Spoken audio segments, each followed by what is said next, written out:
Mardi 17 août 2021, première destination, le Togo avec le quotidien Liberté. Contrôle des finances publiques, les projecteurs de l'inspection générale d'État sur la gestion de l'INAM. Des contrôleurs ahuris face aux dégâts découverts. Le nouveau réveil, écrit proposition de création d'un nouveau parti, le retour de Gbagbo à l'atelier.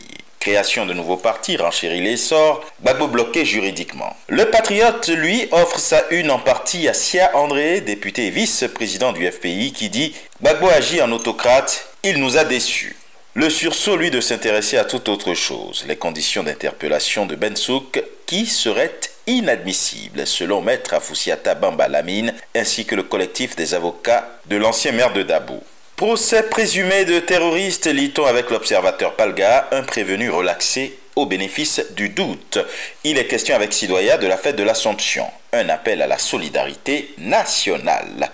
Et justement une fête de l'Assomption où, aujourd'hui au Faso Renchéri, Assomption 2021, on a prié Marie afin qu'elle l'intercède pour le Burkina. L'Express du Faso fait un focus sur la gestion de la commune de Kouka, en disant que des ressortissants de 18 villages soutiennent le maire. Augmentation des prix des denrées de première nécessité, le CFOP demande des mesures concrètes. C'est ce qu'on lit à la une du journal Le Pays. Au Bénin, à présent, une petite halte pour lire en manchette de La Nation, recrudescence de cas graves du Covid-19, situation tendue dans les centres de prise en charge. Au Cameroun maintenant, le jour plus envoie ses lecteurs du côté du port autonome de Douala et explique pourquoi Cyrus Ngo serait convoqué au TCS. Comme pour y répondre, l'Indépendant suggère une hypothèse. L'ancien DG aurait-il été lâché par le système? Et de 3 avec le quotidien Émergence, tribunal criminel spécial Cyrus Ngo dans de sales draps. Le directeur général du port autonome de Douala est attendu au TCS dans le cadre d'une affaire de détournement de deniers publics.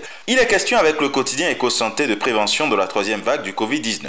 L'hôpital général de Yaoundé met en congé le personnel non vacciné. Bras de fer de la délivrance des certificats de résidence, c'est ce qu'on lit avec le Sud Quotidien, vers un contentieux électoral. Les populations patauchent encore, se plaint Direct News en disant que les milliards n'ont pas arrêté les inondations. Inondations à Dakar et banlieue, renchérit Le Témoin, des milliards et toujours des eaux.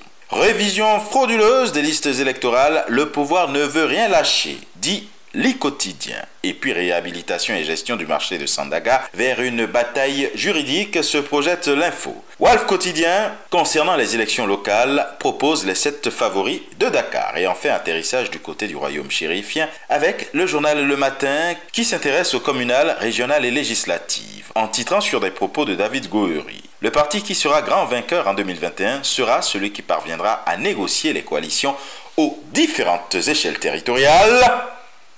Et ce sera tout pour aujourd'hui. Mais encore, prudence, vigilance et surtout, n'oubliez pas les gestes barrières. Excellente fête nationale au Gabon et à demain.